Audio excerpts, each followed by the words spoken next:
But let's jump into this first story. We have this from humanevents.com.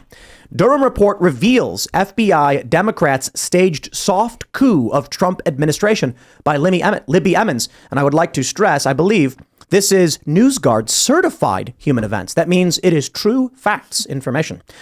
The Durham report, begun in May 2019, was intended to investigate allegations that President Trump had engaged in collusion with Russia to alter the 2016 presidential election. What it found instead was an effort to undermine Trump's presidency, the confidence of the American people in his administration, and to fuel media and Democrat resentment and hatred for the man they would sooner have shot on Fifth Avenue than seen take the White House. That's some pretty good writing, Libby. They say, quote, "Our investigators determined that the Crossfire Hurricane investigators did not and could not corroborate any of the substantive allegations contained in the Steele reporting. Nor was Steele able to produce corroboration for any of the reported allegations, even after being offered $1 million or more by the FBI for such corroboration." The report reads later. It goes further to say that the information was known to be rumor and speculation. Democrats planted fake evidence and then used it against Trump in order to justify their assumptions about his guilt. The FBI used that for probable cause to further an investigation without any basis at all. Within days of their receipt, the report reads, the unvetted and unverified Steele reports were used to support probable cause in the FBI's FISA applications targeting Page, a U.S. citizen who for a period of time had been an advisor to Trump. As discussed later in the report, this was done at a time when the FBI knew that the same information Steele had provided to the FBI had also been fed to the media and others in Washington, D.C. I'd like to give you a simplified version so you can understand what's going on. The FBI says no criminal culpability for a lot of these people. I think they're saying like, Hillary Clinton, nothing was overtly criminal. Here's how I see it. Imagine one day a guy is walking past a bank carrying a burlap sack, and he walks up to the bank steps, drops the bag, and walks away. Did he commit a crime? Of course not. He just threw a burlap sack on the stairs of a bank. Another guy walking into the bank to cash a paycheck sees the burlap sack and says, oh, somebody must have accidentally left it outside. Picks it up, carries it inside, throws it on the ground in front of the counter, cashes his check and leaves. Another guy crumples up a note walking past the bank and throws it through an open window. You get where I'm going with this. One by one, each of these individuals did a small thing. No single person walked into that bank, demanded money, filled a bag full of cash, and fled. But each of these individuals did one thing that, if you were to analyze in and of itself, was not criminal. But all together, after all this goes down, the bank teller did fill the burlap sack with money, and then somebody did carry it outside. Then someone else put it in the back of a truck. Then someone else drove that truck away. And when the FBI comes and interviews all of these individuals, they'll say, look, I don't know any of these guys. This was just in the public, and I stumbled upon it. And the money was taken from the bank and driven to a secret hideout. Mm-hmm. What happened with the Trump-Russia collusion was that Democrats who wanted Trump destroyed, members of the media who wanted Trump destroyed, all claimed they used publicly available information to destroy Donald Trump's presidency. From the FBI claiming it was in the media, so we had to look into it. But the story in the media came from speculation from people in the FBI. It was one big circular scheme. And I think the only reason Durham's saying it's not criminal is because he's going easy on these people. Criminal indictments are interpretable. And I think anybody looking at what these people did could say, if Adam Schiff goes on TV, and he did, and says he has more than circumstantial evidence proving this, then there should be some kind of criminal referral. And we should not sit back and allow all of these people to destroy a presidency. Because I'll tell you where we're at right now. If nothing comes of this, if the extent of the Durham report is, yes, they all did something bad, but it wasn't criminal, then there's no country anymore. Because what's to stop any political party from doing the exact same thing to make sure no other person can have a presidential administration again? Yeah, exactly. So if nobody here broke the law, that is an indictment of our laws as they currently stand. So just to go over some of the points that were made in the Durham report. Significant reliance on investigating leads that were funded by Trump's opposition occurred.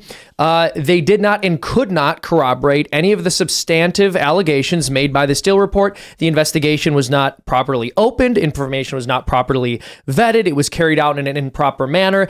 FBI officials, according to the Durham report, had a predisposition to have a bias against President Trump. They didn't do their basic due diligence. And the FBI warned the Clinton campaign of potential Russian interference during during the 2016 election, but did not warn the Trump campaign. So people can say, well, in the Durham report, there isn't any statement explicitly saying that there was an attempt at a deep state coup. He's just saying that basically everyone who handled this investigation was behaving improperly because of their bias against a sitting president. Well, that's just a distinction without a difference. I don't care if they all met in a cigar room and rubbed their hands together and laughed about the fact that they were trying to subvert the U.S.'s democracy and the fact that we had a democratic election and people chose an outsider. The fact is, what they were doing is functionally identical. They were trying to use bad evidence to attempt to remove somebody from office who hadn't committed a crime. I think to me, the most startling aspect of this whole story is that the Durham report, right, this Russia hoax, that really was just the opening salvo of the deep state's attempt to really nullify the Trump presidency. So I think it's interesting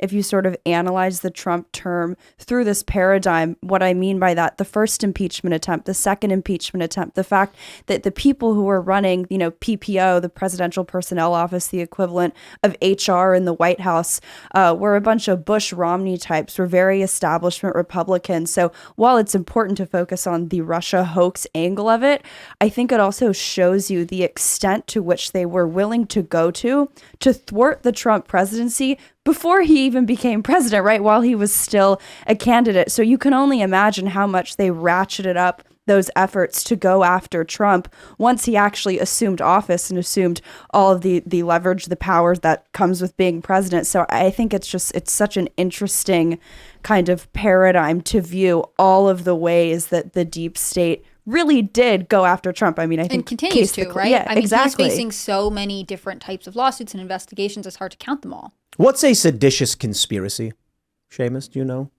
Well, I would say just based on the words, it's people conspiring to oppose legitimately elected authorities. So if, like, I don't know, a group of people had a plan to, say, like, disrupt a presidential administration, something like that, I mean, over the period of 3 years before his election, is that seditious? I'm not gonna mince words here. They convicted Proud Boys of seditious conspiracy. Why? Because they were at a protest riot on January 6th. That's it. Like a one-day thing. The left has done the same thing, except instead of laundering their talking points through groups, right? Like the right does say the Proud Boys or Patriot Front, all these different federally incited groups. They just do it, I think, sort of more highbrow, more high class through NGOs, right? This was 3 years of the FBI and Democrats and the media all working together to stop a presidential administration. Yep. That is the biggest conspiracy this country has ever seen. And there's only one thing that they're claiming that makes it not a conspiracy is it was all an accident. That's right. Every lie from Schiff, every lie from the media, every action taken by the FBI, all coming together to create a massive Russia collusion investigation with Pulitzer Prizes. Whoops! All of the reporters, all of the Democrats, and all of the feds slipped on a banana peel at the exact same time, did a backflip, landed perfectly, and won awards for it. And it was just one big accident. And are the awards going to be withdrawn? I mean, this is what bothers me the most. I know it's important to confirm the revelations that the Durham report produces, but nothing's going to happen, right? The Proud Boys are going to have to go back to court to argue that the text messages where they're saying, where should we meet up on January 6th, prove that they didn't have a plan for that day. Meanwhile, no one involved in this is going to face conspiracy charges. And I hate to turn this into Grimcast, but it really is incredibly frustrating and disheartening. There is no punishment for what happened. There can be. When Trump gets reelected, I expect him to have an AG start issuing these indictments, start convening grand juries. And grand juries, they say, can indict a ham sandwich. Bring it on. Present the evidence and say, did these people conspire? You know what? I'll tell you this. Tit for tat. Let's play tit for tat. If you're going to accuse Donald Trump of working for the Soviet Union, then we're going to accuse you of conspiracy because y'all did say these things. Let's just go ahead and assume you did it on purpose. Yeah. Well, remember, Tim, what they're going to try to argue is that you're an insane conspiracy theorist for thinking that basically every relevant person within the deep state being tilted against Trump and trying to unseat him on bad evidence isn't an actual coup, or is an actual coup. I'm sorry. That's a bridge too far. But them believing that the president of the United States literally colluded with Russia to rig the election and he was an asset of Putin the entire time is just reasonable thinking and without any evidence. evidence, they could say that on national television to the American people. Well, let's slow down there a second, Seamus. Do you think the Democrats did what we know they did? You know, it's a Yes tough or one, no? man. I gotta be honest. Yes or no? Yes or no? I'm going to speak with my lawyer. Yeah, of course. Conspiracy theory. I got you. And by Yeah. the way, I just have to say, I said, a lot of my early career had to do with focusing on Chinese Communist Party infiltration. If Donald Trump's cardinal sin was, collaborating with the Russian government, which we know never happened, I mean, the people who are accusing him of doing that, that is like textbook projection in the sense that all of these, I actually used to do this can tell you what kind of social life I have, but if you used to look at the headlines that they would write on CNN, the New York Times, Washington Post, about Trump and linking him to Russia, you could basically cross out Trump and replace it often with Democrats, sometimes establishment Republicans, and then cross out Russia and put in China because the connections exist. So this whole idea that there's this, collaborating and collusion with foreign governments, I'm like, Democrats, you guys wrote that playbook when you started taking cash from Chinese Communist Party influence groups. Exactly. And so we see how much the goalpost has moved over the years, right? Back in 2016, Donald Trump colluded with the Russians. We know he colluded with the Russians. The entire thing is a farce. The president is owned by the Kremlin. And then, okay, well, maybe he colluded with them. And then, okay, so, well, there's no evidence that he colluded with them, but the investigation was done in good faith. And now it's, the investigation wasn't done in good faith, and there were a lot of biases in it, and the FBI clearly played favorites by warning the Clinton campaign, not the Trump campaign, and they launched the investigation on bad information. But it wasn't a coup. It was not an intentional coup. And he's done all these other I'm sure. things. Every single thing you have said along the way since this investigation first began, since this Russiagate farce was incepted, has been completely wrong. And now you expect us to believe you when you say this wasn't a coup? I'm sorry, we've run out of good faith. The lawyer involved in the first impeachment tweeted out when Trump, right before his inauguration, we are going to impeach you. Yep. Like they expressed their intent before there was any criminal accusations or any potential wrongdoing or anything they could accuse him of. They said, we will do it no matter what. And meanwhile, in the same exact time frame, the FBI, the Treasury Department was getting suspicious activity report after suspicious activity report based off the business dealings of Hunter Biden and all, dozen Biden family members. And they were actively suppressing that. These are obviously politically exposed personnel's PEPs. So they knew what Hunter Biden was doing from the financial transactions. And it just shows you it's not even a double standard of justice, because that implies that we're in the same realm of standards. It's otherworldly. It's just ridiculous. Yep. And I think that there's a lot to what you're saying, Hannah Claire, about the fact that our institutions probably will not punish themselves for their wrongdoings. I also hear what you're saying, Tim, about the fact that Trump being reelected could mean that he actually would go after these people and they would be duly punished for their crimes against this nation. But I will say one thing. I believe that the real black pill is not that, people who have information that could lead to the arrest of Hillary Clinton die. It's that no amount of information will ever lead to the arrest of Hillary Clinton, right? Yeah. And that applies overall to this deep state. Like maybe Trump does get in. Maybe he is able to appoint investigators. It's certainly going to be an uphill battle, man. We should have titled today's episode, Timcast reveals information that will lead to the arrest of Hillary Clinton. Just like, see what happens, maybe it will. Maybe it will. Yeah. Maybe when Trump gets back in office, he will finally follow through with locking up Hillary Clinton because, this was it. It was the Democrats. It was the Clintons. It was Obama. They were trying to intentionally smear Donald Trump to win an election, and they framed him as a traitor to this country. Yeah. And the headlines are going to be Donald Trump uses justice system for his own vindictive means to an end. You know what I mean? Even if we were to get some of these officials behind bars to have to publicly face what they have done to the American people, not just to Donald Trump, but to the people who supported him, right?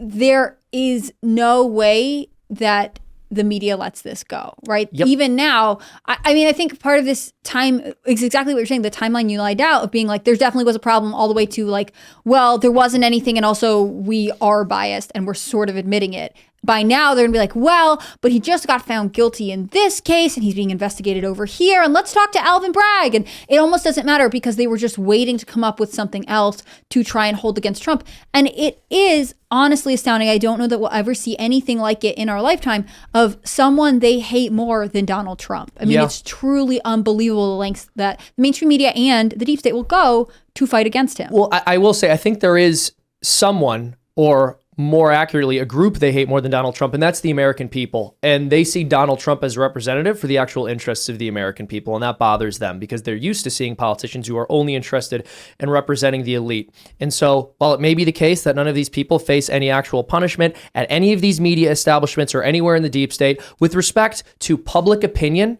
and people waking up to their nonsense, the one thing I can say is the walls are closing in. I'm just imagining like high-profile Democrat fundraisers holding auditions to recruit actors to play Democrats, and they're doing the interview, and they're like, all right, give me populist. And then you got like AOC, and she's saying like, I think we should tax the rich. Like, this is really great. You're really good. Now, if you take this job, we just have to warn you, you will have to shake hands and touch these people. And then she shudders. Oh, I think I can do it. All right, you got the job. We'll get you elected, and then you can be a Democrat.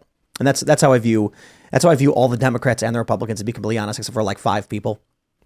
They just despise and are disgusted by Americans. Yeah, no, well, that's exactly what it is, right? It's funny. So there's this idea of loving the sinner and hating the sin. You know, the Democrats, they like love poverty and hate the poor. They really do. They have this entire idea in their heads that they're these champions for the working class, and they hate everything that the working class stands for.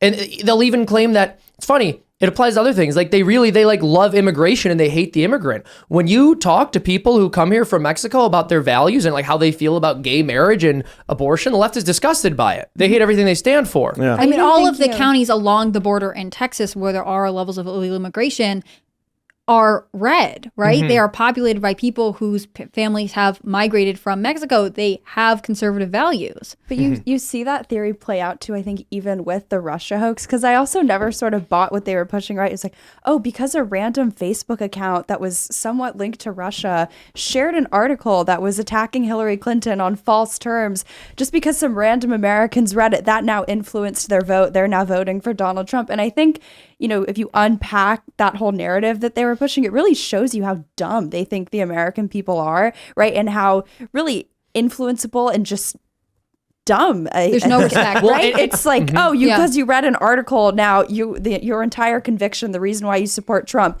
it can't be because you actually support his policies on trade and you want to take this country back and you despise Hillary Clinton to your core. It's because you read an article about Hillary Clinton actually being, you know, related to who knows? How dare you read? It's actually absolutely ludicrous conspiracy theorizing.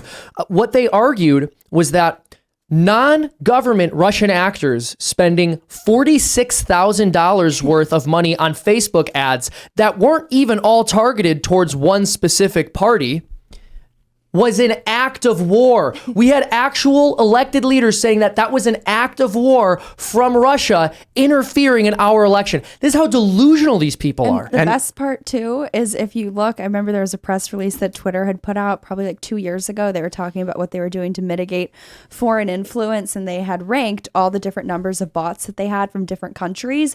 And overwhelmingly, I think it was by like a 10% increase, or rather, like chasm between bots from China and Russia. The Chinese Communist Party influence on Twitter dwarfed that of Russia. So it's so funny. If you want to play with this foreign influence narrative, it's like, sure, I'll take you at your word on that, even though I don't believe you. The American people are smart enough to be immune to that. Even if you want to take them at their word, the Chinese Communist Party, their influence still prevails over Russia. So it's just bizarre. TikTok. Yeah. Taking over. Right? Thanks for watching this clip from the Timcast IRL podcast. Hang out with us live Monday through Friday at 8 p.m.